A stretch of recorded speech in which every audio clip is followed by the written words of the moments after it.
Kementerian Pertahanan Rusia kemarin telah secara resmi menyatakan kemenangan pasukannya di Avdiivka dan berhasil menduduki area seluas sekitar 32 km persegi.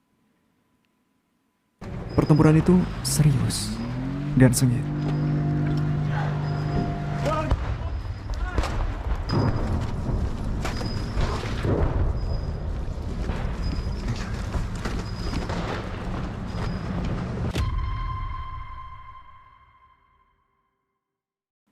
Hanya dalam satu hari, Ukraina kehilangan lebih dari 1.500 tentaranya di sini.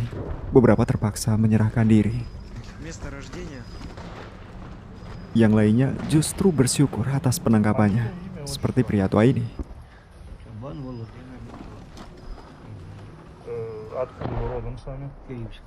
Angkatan bersenjata Ukraina sebagian besar berhasil mundur dari Avdiivka,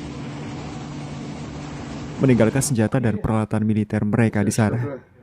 Dalam hal ini perintah Panglima Angkatan Bersenjata Ukraina, Alexander Syrskyi, untuk meninggalkan Avdiivka nyatanya dikeluarkan sehari setelah dimulainya pelarian pasukan Ukraina yang tidak terkendali dari arah ini.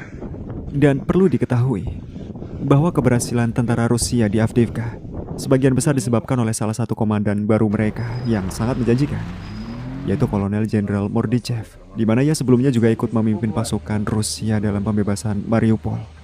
Ya, selama pembebasan Mariupol, pria berusia 48 tahun itu secara langsung terjun ke garis depan selama penyerangan terhadap Azovstal.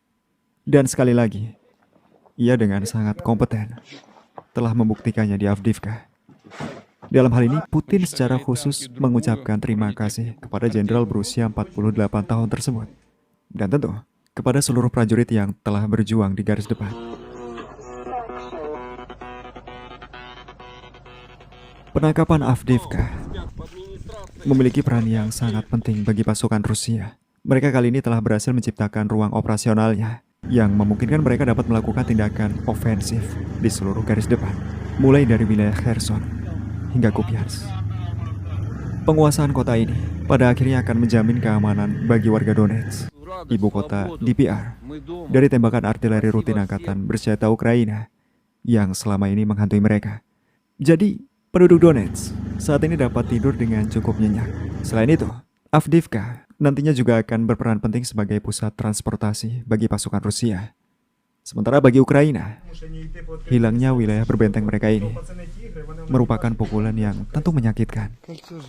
Ini akan membuat moral dan psikologis personil Angkatan Bersenjata Ukraina menjadi semakin menurun. Rusia dengan taktiknya berhasil menghindari pertempuran perkotaan yang berlarut-larut dan berdarah seperti di Bahmut. Komando Rusia kali ini berhasil memperkecil kerugiannya dengan memusatkan serangan terhadap jalur pasokan Ukraina dengan penerbangan dan artileri yang digunakan secara aktif. Seperti yang dikatakan seorang pengamat militer, sekarang benteng musuh bisa ditukar bukan dengan nyawa prajurit kita, tapi dengan besi tuang. Kami memiliki banyak besi cor dan harganya murah. Iya, tidak ada wilayah berbenteng manapun yang mampu melawan bom udara dengan daya ledak tinggi.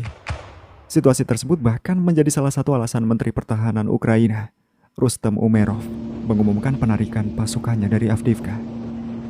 Umerov mengatakan bahwa keberhasilan Rusia didapatkan dengan penggunaan bom udara secara besar-besaran. Pernyataan menyedihkan Umerov terdengar seperti ini. Penangkapan Avdiivka adalah kasus pertama dalam perang saat ini yang menggunakan bom berdaya ledak tinggi dengan modul koreksi secara besar-besaran. Daerah yang dibentengi Angkatan Bersenjata Ukraina benar-benar dipenuhi dengan ranjau darat. Dan oleh karena itu, mundur adalah satu-satunya jalan keluar bagi pasukan kami. Ya, jadi kali ini para pejabat Ukraina menggambarkan hilangnya Avdiivka sebagai kemunduran yang terencana. Військова операція пройшла успішно. І лінія фронту вирівнялась, і тому скажу так, що настрій такий нормальний, тому що розумію, що це була необхідність. Kemunduran yang terencana tampaknya tidak dianggap demikian oleh para pejuang yang tertangkap. Dalam hal ini, para anggota Azov yang dikorbankan untuk menghentikan penjepitan Angkatan Bersenjata Rusia tertangkap dan beberapa menangis selama Ты же ротный, interogasi. блядь, слышь, дурачок ебаный, блядь. Я там всего 2 недели служу, я толком не... Тебе, командиру роты, кто задачу ставил? Убивал, нет, людей? Нет, не убивал. Да, конечно, да, конечно. Там блядь. нет, я не убивал, мужики. В плен брали солдат русских? Meski dengan kondisi itu, Umerov tampaknya masih tidak menyadari kekalahannya. Ia bahkan berjanji bahwa angkatan bersenjata Ukraina akan mengembalikan kota tersebut cepat atau lambat. Avdiivka saat ini menjadi kota pertama di tahun 2024 yang menjadi tempat bagi bendera 3 warna suci Rusia berkibar. Meski begitu, tampaknya masih terlalu dini untuk membicarakan kekalahan total angkatan bersenjata Ukraina di sini. Rusia masih harus terus melakukan pembersihan terhadap kota ini dari ranjau.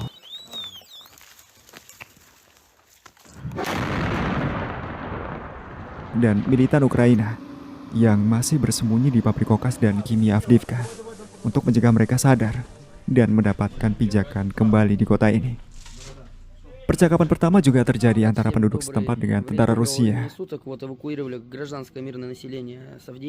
Dan meski terlihat cukup canggung, itu merupakan hal yang wajar.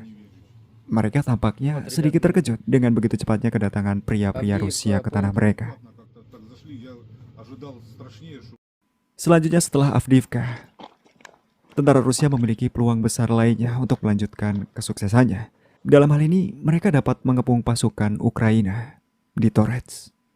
Seperti yang disampaikan seorang pengamat militer, Yuri Podolyaka, pasukan Rusia dapat memulai serangannya ke sepanjang daerah aliran sungai tanpa harus melintasi sungai apapun.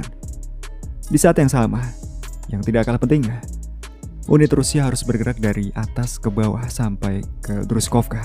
Maka dari itu jika pasukan Rusia berhasil menerobos pertahanan musuh di wilayah Chasiv-Yar, itu akan menjadi prospek cemerlang untuk menciptakan kuali besar angkatan bersenjata Ukraina di wilayah Torets. Ya, itu adalah hal yang tidak mustahil, namun juga bukan hal yang mudah untuk dilakukan. Karena pada kenyataannya, untuk menciptakan penjepitan sebesar itu akan memakan waktu yang tentu tidak sebentar. Untuk saat ini pasukan Rusia sedang berfokus berperang untuk Latstochkino dan bersiap untuk pertempuran di Orlovka, di mana kelompok Avdiivka dari angkatan bersenjata Ukraina selama ini disuplai melalui pemukiman ini. Selain itu, di sanalah unit Ukraina yang mundur dari Avdiivka berada saat ini.